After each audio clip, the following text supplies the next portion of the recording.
Hello everyone, it is Immune to Gravity, back from my month-and-a-half long hiatus due to my computer overheating for the 5th time, because my computer is stupid! But anyway, I got some bad news, guys. Human, Marceline, Why'd You Turn 13, and Heavenly Turmoil, I don't think I can finish them. For two main reasons. One, Human is 40 plus chapters long with over 10,000 word chapters, and it's not even complete yet. In other words, I can't finish something that big. I'm real sorry. I know you guys like that one, and it was probably why most of you subscribed to me, but I just can't. But make sure to read the story yourself, because it is a really fantastic story, and the author is awesome. And I'm sorry for stopping this, but, you know. The second reason I'm stopping is because I've been gone for so long that I've kind of fallen out of the rhythm of things. Don't really think I can start where I left off at this point, and I just feel like starting fresh. Sorry to disappoint you guys. I know you've been waiting a long time to see the next chapter of Heavenly Turmoil Human or whatever, but I just can't. But I know you guys have been waiting a really long time to hear something, so I think it's only fair that I read to you the first part of my new reading. Anyway, without further ado, let's get started.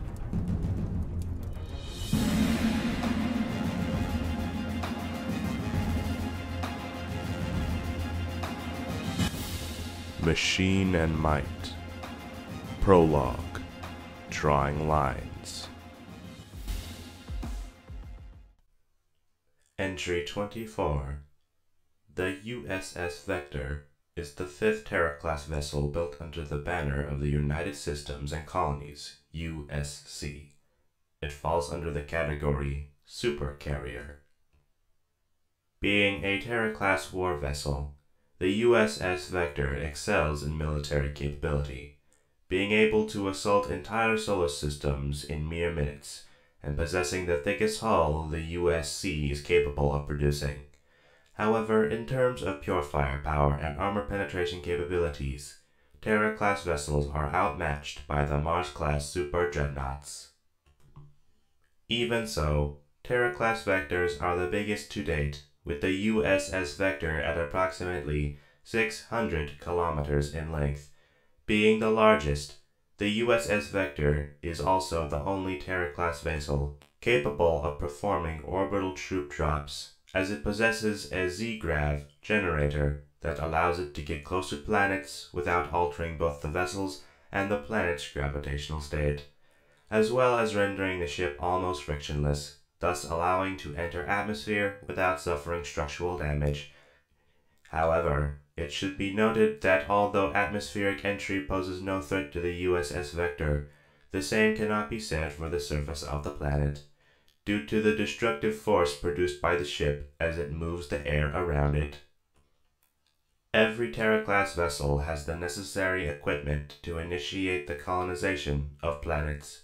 The ships are capable of building small but relatively secure colonies which will later be utilized by one of the major corporations of the USC, such as Landrex Arms and Construction. Another feature of the Terra-class vessels is that they are almost completely self-sufficient, posing an inner factory complex that provides its crew with all the supplies and commodities they may require, with the exception of food. Of course, that does not mean that Terra-class vessels are unprepared should they find themselves in a lack of supplies. Every Terra-class vessel has 6 months' worth of basic supplies and 2 months' worth of building materials. In the event that a vessel such as the USS Vector is in need of additional supplies, a small military colony may be established by the crew on any suitable planet or asteroid it comes across, so long as the gravity and temperature at the surface are within normal operating range of the Colonial Guard's vehicles and personal infantry armor. The entire crew of the USS Vector consists roughly of 5 billion individuals, the vast majority of them capable of operating most military equipment on board, and it is able to host 500 million more should the need arise.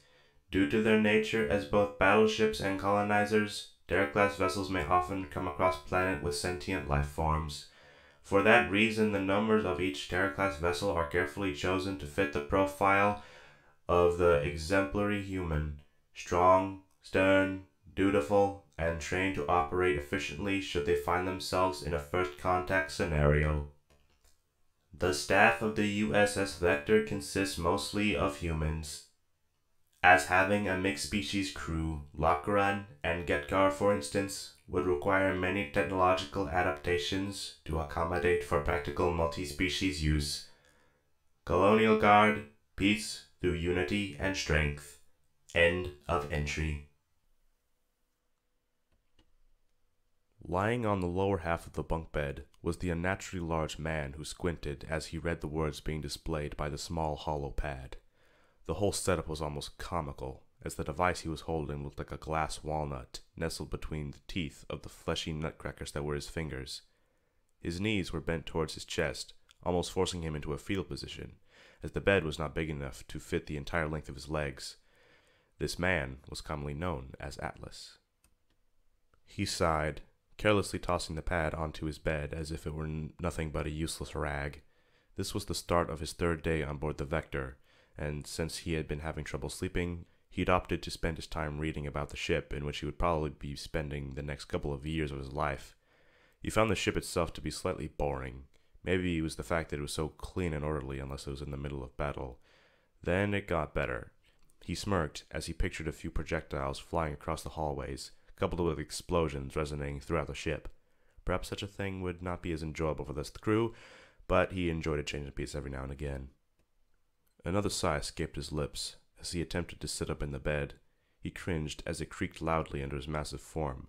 Then he regretted moving altogether as a dull pain shot up his lower back, forcing a groan out of him. "This is stupid," he thought.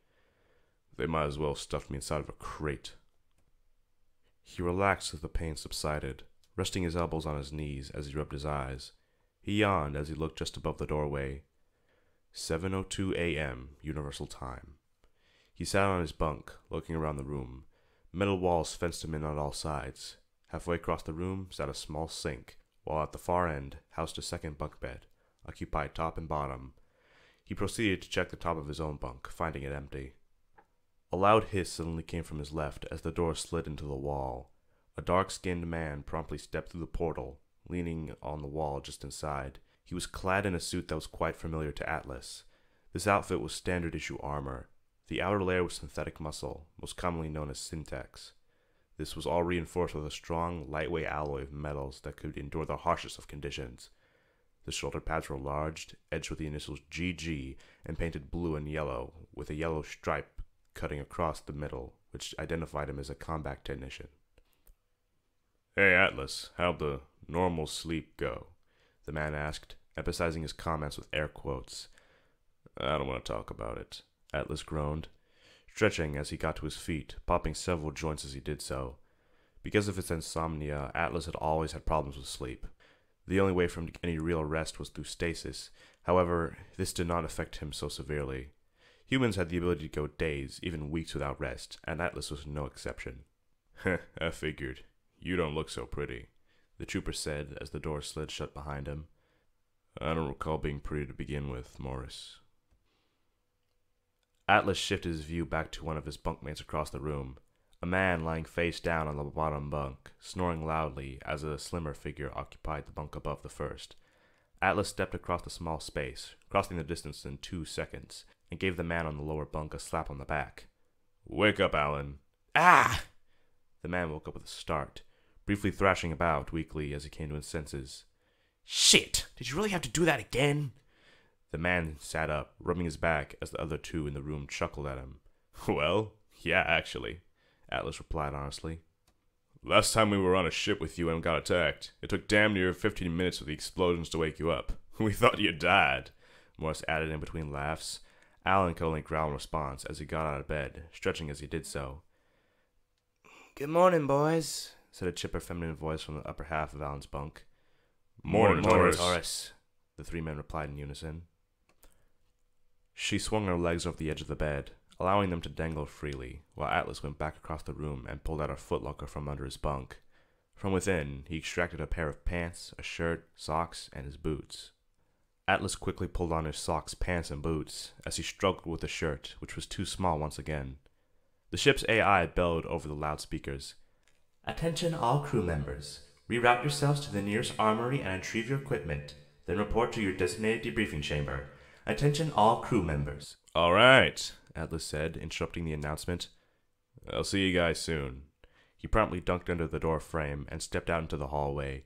He immediately fell in step with the flow of men and women heading towards the armory. To his left was a series of view screens that allowed one to see the expanse of the universe, or at least part of it, without the inherent danger of having glass blown inwards and the atmospheric breach sucking you out. His destination, known as the Heavy Armory, was one of the many located throughout the ship. Heavy troopers like themselves clad themselves in enormous exoskeletons that could tower up to 12 feet in the air, just a touch taller than Atlas stood without any assistance. They were placed in front of the lines as a wall of metal and muscle carrying a large variety of weaponry, all for one purpose: eliminate the enemy. Heavy troopers were equipped to deal with almost any ground threat, ranging from triple-barreled autocannons for anti-infantry use to anti-material kinetic pulse launchers for light and medium armored vehicles. He soon found himself in front of the heavy trooper's armory, with much more comfortably sized doorway to boot. With a pair of guards clad in signature exoskeletons of the average heavy trooper, flanking the entrance, they were completely black, aside from the dark green shoulder pads, the logo of the Colonial Guard clearly etched upon them. The trooper stepped aside as Atlas approached, allowing him to enter the armory. As he stepped inside, he was immediately swept up in a current of motion, weaving himself through the flow of men armored or otherwise.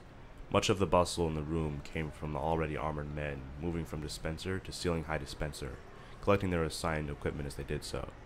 The dispensers often reminded him of a joke that involved a private mistaking them for coffee dispensers, allowing a little chuckle at the thought. A few moments later, Atlas found himself entering a familiar chamber. Inside was almost nothing, just a grated floor with various vents and a sealed door to the next chamber, and a few nozzles along the wall. This was the first step in the armoring process, which he was privileged to undergo every couple of weeks. He smiled to himself as he looked forward to having his rest in the cryotubes, glad to be rid of the small, uncomfortable bunk beds for the next week or so. The door slid shut behind him, leaving him sealed within the small chamber. He removed all of his clothing, dropping them into a small hatch on the right of the wall. He shivered as the cold air of the ship rippled across his bare skin. A few moments after he disposed his clothes through the hatch, a metallic voice rang across the room. "Initiating decontamination and scanning cycle." A clear liquid was sprayed on him from the nozzles around the room, taking only a few moments before it completely evaporated, making him shiver once again. In another instance, a device that resembled an eye popped out from its case above the door in front of the chamber before scanning his body from top to bottom, the familiar red light scanning through his vision in a fraction of a second. The door that it was above slid open, allowing Atlas to step into the next room. He walked into the middle of the room as the door slid closed around him, and now finding himself within an array of mechanical arms. "Error. User data non-existent. Requesting bypass." A small screen extended from the recess of the ceiling with words, "Requesting retinal scan," displayed prominently across the screen. Atlas quickly complied with the machine, leaning towards the device. A moment later, a flash of light went off before the mechanism retreated back into the ceiling. Atlas stood upright once again as he waited for the armoring process to continue. "Scan complete. Subject, Atlas. Recognized. Initiating assembly of Titan Mark II." A small section of the wall slid open, allowing another set of mechanical arms to produce a silver bodysuit. He knew it from all of his training and previous use that the suit was a strong, flexible nanocomposite that was created to keep the wearer safe from the vacuum of outer space, and other factors. It was specifically fitted to his body, covering everything except his face. He grabbed the suit and pulled it on, the arm sealing it shut as he did so. The friction of the nanocomposite against his skin made the experience mildly uncomfortable. The mechanical arm receded as the voice spoke up again. "First layer complete. Preparing synthex layer." As the words cut off, the arm came right back, along with the next layer, another bodysuit composed of muscle-like fibers that interlaced with each other, forming a replica of the human body. Atlas quickly took the new piece and slipped it on as well. It felt quite heavy at this point, as it was not yet physically connected to him and his neural system. The mechanical arm welded the suit shut, and then retreated back into its hatch. Second layer ready. Beginning assembly of third layer. Suddenly, the room was filled with a brief flurry of motion. All the arms in the room started moving in sync, preparing to finish the armor. All but two of them attained a piece of black metal. The last two grabbed a pair of orange shoulder pads imprinted with the logo of the Colonial Guard, as a shield with rifles crossing the center in an X and the letters CG engraved over the intersection. At this point, the arms froze for a moment before the automated voice sounded once more. Assembling. As the arms on the back finished preparing the wiring of the suit, they sealed the power pack shut and connected two cables to it, which proceeded to begin charging Atlas's suit. He flinched slightly as several needles pierced his spinal cord, which finished the transition from suit into a second skin. The weight of the suit did not just disappear, it actually felt lighter. He brought his hands in front of his face, flexing his fingers before taking a step backwards. He triggered the release of all tubes and cables, a series of pops sounding as they detached and receded into their respective housing compartments. And with that, it was done. His armor was ready and functional, covering everything but his eyes. With a tap on the side of his neck, an orange visor slid into place over his eyes, displaying a typical HUD. Heart rate, body heat, motion sensor, everything he ever wanted to know and more. As he confirmed that everything was in working order, he turned on his heels and walked back through the decontamination chamber. Once he re-entered the main room of the armory, he quickly scanned the room and located a dispenser that was not currently in use. He moved over to the glorified vending machine and tapped a few buttons on its side, folding his arms impatiently as the machine whirred to life, clunking and beeping as it processed the commands that had been given to it. A few moments later, the machine opened, revealing a large rifle accompanied by several magazines alongside it. His visor promptly identified the rifle as a BAUR-80 Gauss rifle, a long-barreled weapon that fired large-caliber rounds made of a component based on depleted uranium. Atlas grabbed the rifle, quickly slinging it over his back, engaging the magnetic locks to secure it with a mental command, ready to be engaged once more at any moment.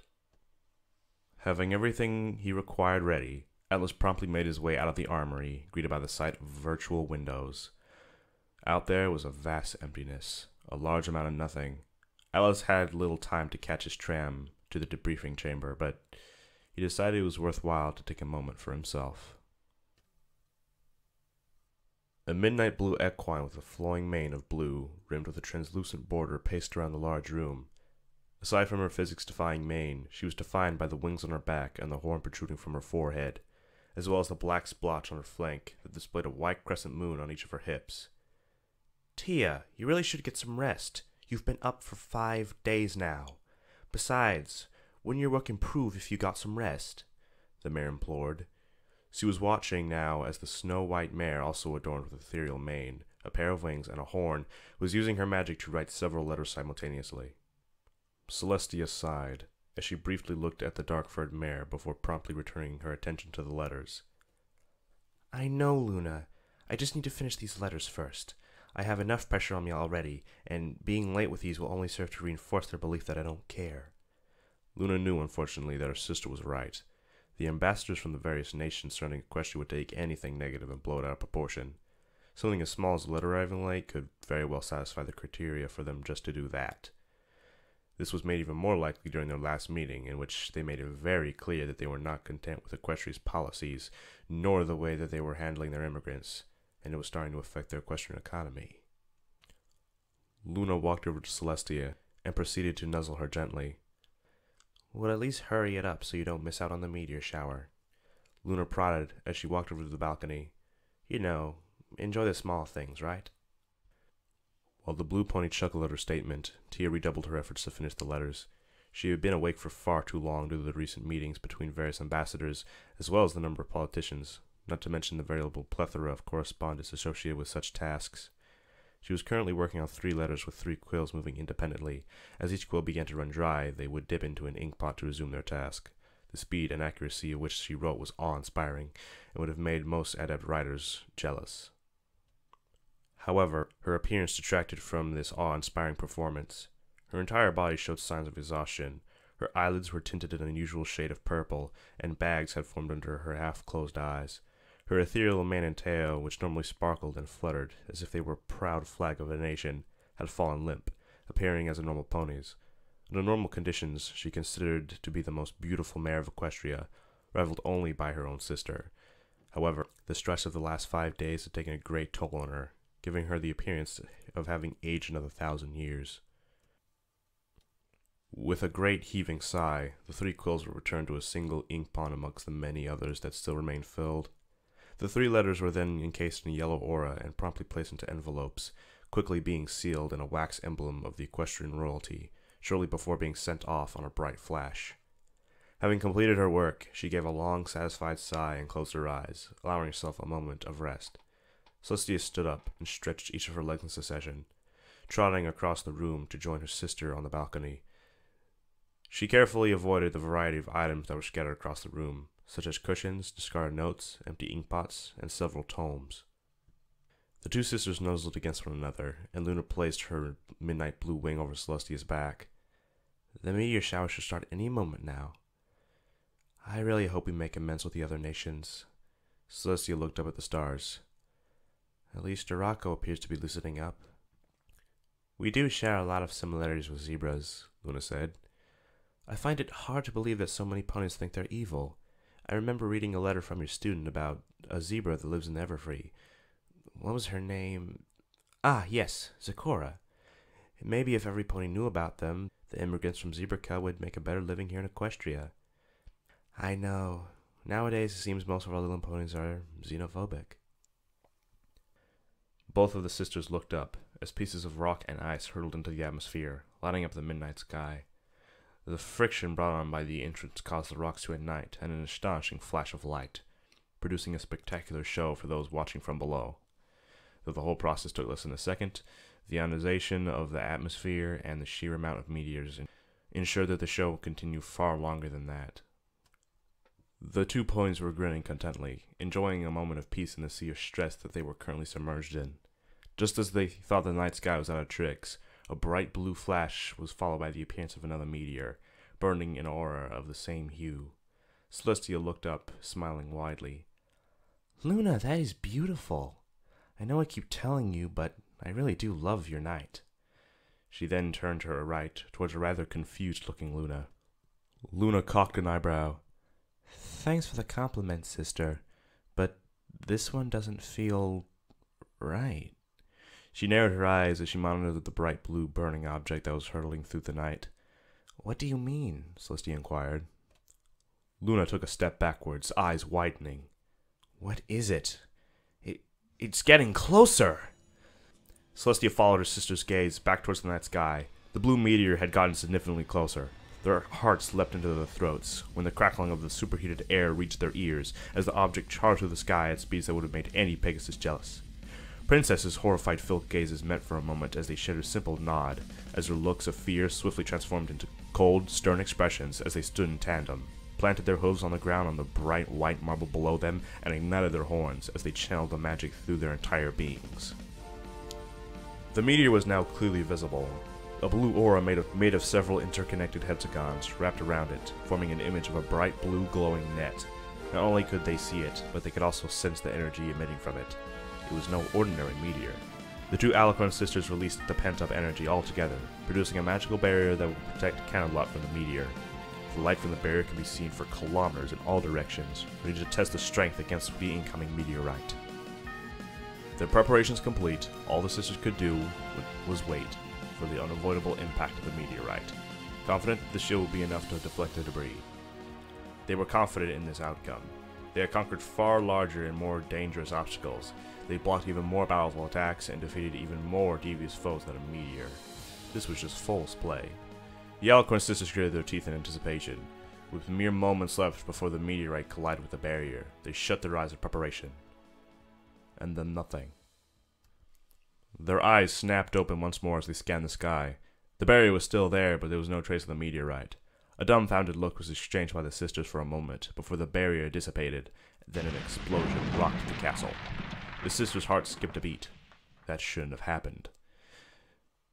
They each moved objects that was much larger than a mere meteorite. For them not to be able to control something of that size was unthinkable. Yet it just happened.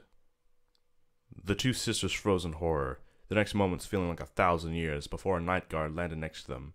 Desperation was spread across his face as he panted as if he just finished a marathon. For a moment, an awkward silence reigned as the royal guard caught his breath.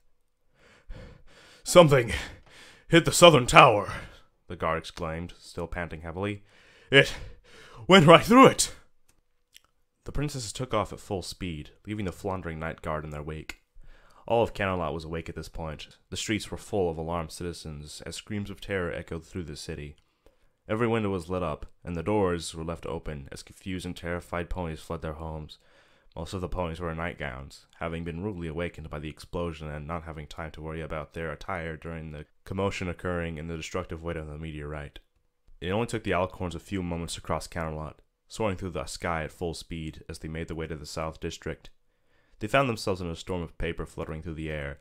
Moments later, they found themselves in front of the Camelot Library and discovered the source of the maelstrom of paper was a hole that had been blasted through the third floor of the southern tower.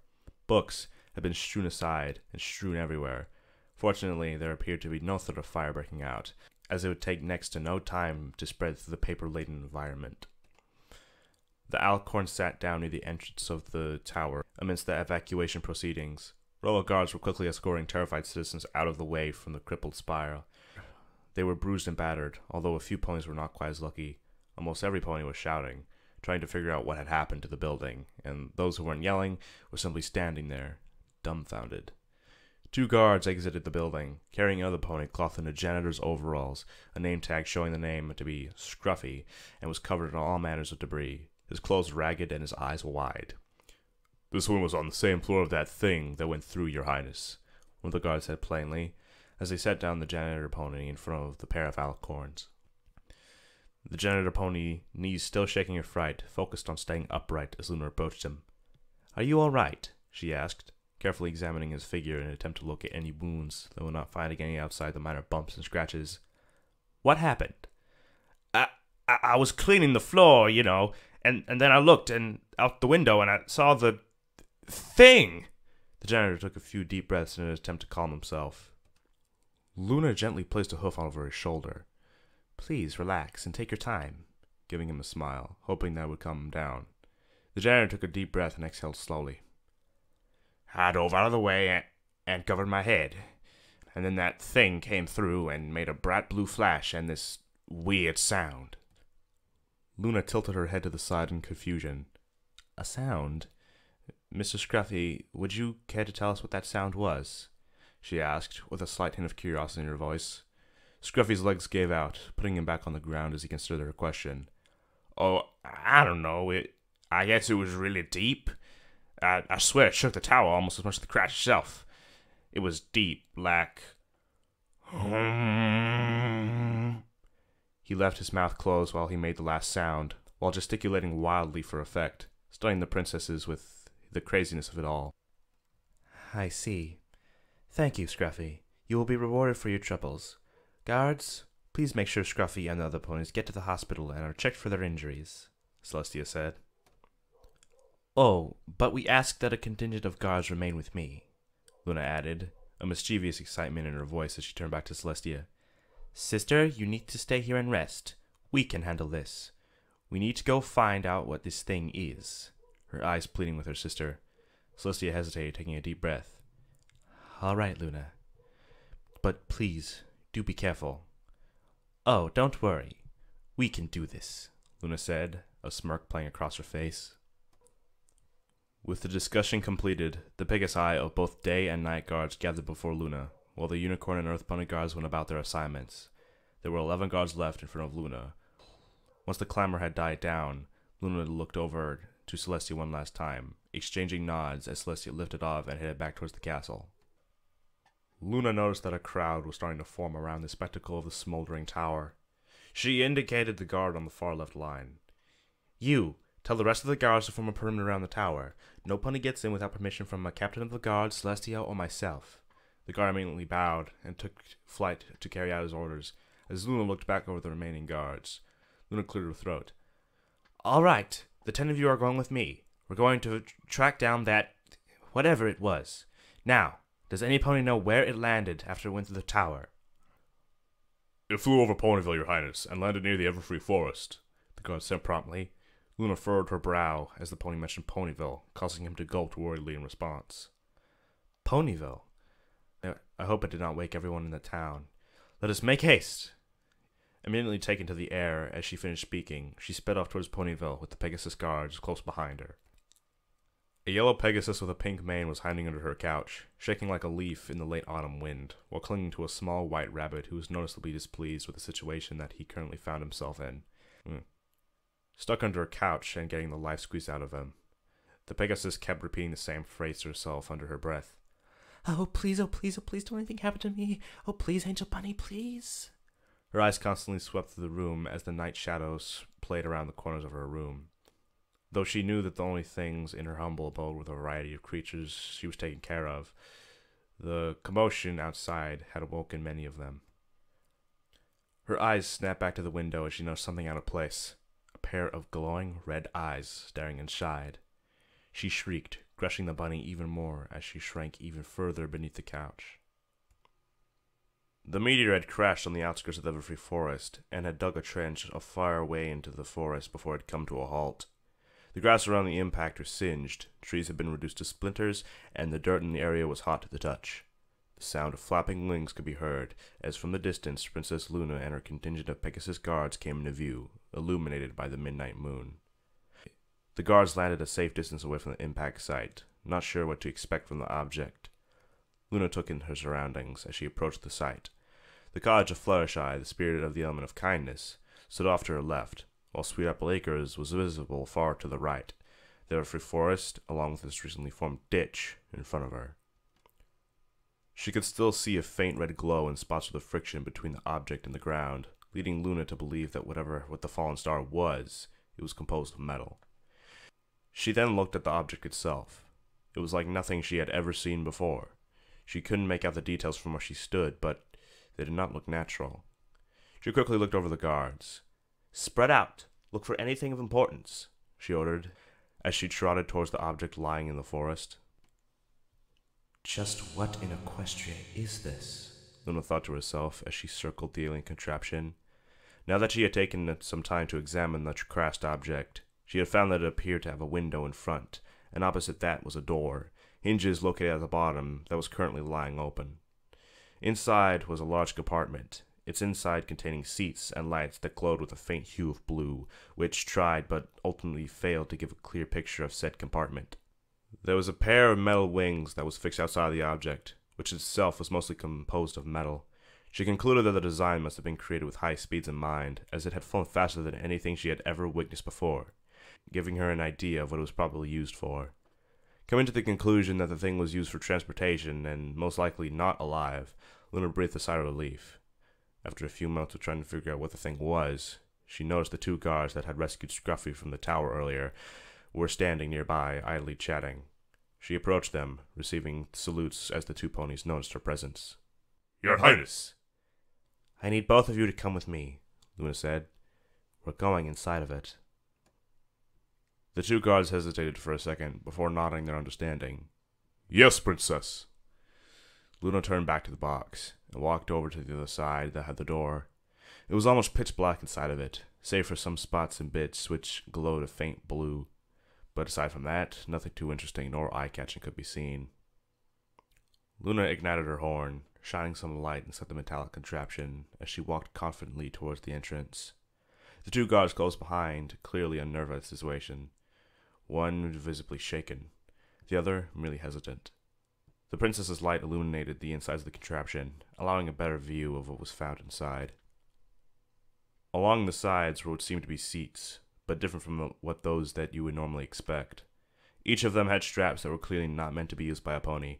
They were far too large and constricting. A large rectangular black surface took up much of the far wall opposite to the strange seats. It was pitch black and unreflective, so Luna quickly discarded the idea that it was a mirror. Perhaps it had some form of enchantment on it.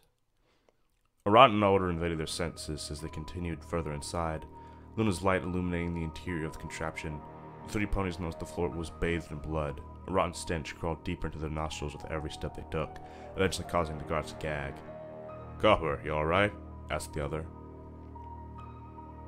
Yeah, don't worry, Shield Soul, was all the guard could manage between gags. Luna, having kept her composure thus far, cast a momentary glance back at the guards before catching her hoof on something. She looked down at her hooves. Oh my. In between her hooves, she found the head of an unknown creature looking right back at her. Unlike the cranium of a pony, this one was far more rounded and lacked a muzzle. It completely was devoid of any fur, scales, or feathers, just two empty holes in which eyes should have been amid decomposing flesh. She stepped back, her hooves splashing in blood as the guards gagged once more. Luna kicked back the head and watched it roll away. As her eyes followed the path of the skull, she saw more bones. Entire bodies lay in a pile next to a door leading to another compartment, consisting only of bones and rotting flesh. The skeletons were larger than those of a pony. They had no tails, and their feet each divided into 5 appendages, presumably claws. The ones on their forelegs looked to be particularly dangerous. Even in their current state, the bones looked strong, dense, and none of them had been broken in the crash. Luna looked away and began to feel sick. As she did so, something that just wasn't quite right got her eye. Strapped to one of the seats was an object that stood out amongst the bones and blood. Part of it was soaked in red fluid, but most of it was bright pink. Luna could tell that it had the basic features of a bipedal creature, similar in structure to that of the bodies. She slowly walked over to it. Why would there be a doll in something as crazy as this? Her mind lit up. The chairs, the straps. This is a vehicle, like a chariot of sorts, except different. Much different. Luna was distracted from her revelation by Shield's soul, who had fallen into the pool of blood, or rather, she was distracted by what happened as he pulled himself up using a nearby surface. When he placed his hooves on the table, he hit a couple buttons, and in response, the black surface suddenly lit up. Amazing, Luna marveled. The glass was now displaying an image and sound emitted from an unidentified location. A scene played out in front of them within the confines of the formerly black box. The setting was the same as they were in now, though much brighter and cleaner. They saw 2 creatures strapped into the seats, presumably asleep, while the other was standing in the same spot Luna was currently occupied. The 3 beings had very short manes, all of them wearing clothes and showing no signs of having any fur aside from their manes, just covered in bare skin. The image shown by the glass was rather distorted, but they could distinguish the eyes of the creatures. They were rather beadier than most ponies. This creature that was standing was holding a smaller one in its forelegs, bouncing it up and down playfully. This smaller creature had a longer mane and was dressed in pink, and held the plush doll that was currently strapped to one of the seats in its claws. It's like a filly. Luna took a glance at the pile of bones, and then back at the glass. The bigger creature walked over to the glass while holding the smaller one. It seemed to be looking right at the glass, staring at the ponies, though never acknowledging their presence. It then began to speak, its tone clearly that of a male, joined by the giggles of the smaller one. "Say hi to Mommy," the male creature said, waving at them. The smaller creature obeyed. "Hi, Mommy. I love you," she said, smiling at the group of ponies. The male creature spoke up again, this time to his daughter. "Sweetie, how about you show Mommy the new toy Daddy got for you?" The little one smiled, holding the doll from the glass as if she was showing it to Luna. "Mommy, this is KriegorMKII. Daddy got it for me. I named her like that because she's part of the Colonial Guard. She's strong and always takes care of people." He held out the doll for the ponies to see. The toy itself had the same figure as the bipeds, including a set of pink armor, but not much else could be distinguished because the image was too distorted. Luna was covering her mouth with one of her forelegs, avoiding her blood-stained hoof in shock, unsure of how she should react to something like this. The male figure stepped away from the glass and gently placed his daughter back on the ground, allowing her to stand on her own. She proceeded to approach the chair before strapping the doll into it. She was talking to her father, but she was too far away for the voices to be distinguishable to the ponies. Once she had secured the doll, her father lifted her into the air adjacent to the chair and strapped her in before sitting down next to her, doing the same for himself. Then the image flickered before resolving into something quite different, showing letters that read, "Loading next entry, warning, energy critical." The image started distorting, flickering on and off several times, but enough for Luna to catch a glimpse of another creature and the others backing away from it. After that, it went back to its original pitch black, leaving the 3 ponies very confused. This isn't right, she thought. Did she call me Mommy? Luna walked over to the seat that the doll was on, gently grabbed it in her mouth, and slid it out from under the strap, carefully avoiding the blooded parts. She turned to the 2 guards that accompanied her, and saw them looking above her, scowling. Luna flinched and backed away, looking up. On the ceiling was a square hole with a yellow substance that began to drip out of it. She moved out of the way just in time for a drop to leak down from it and onto the floor, mixing with the blood. She channeled more magic into her horn and used it to illuminate the newly found hole. It led into another room of sorts, but she saw nothing but a few metal boxes within.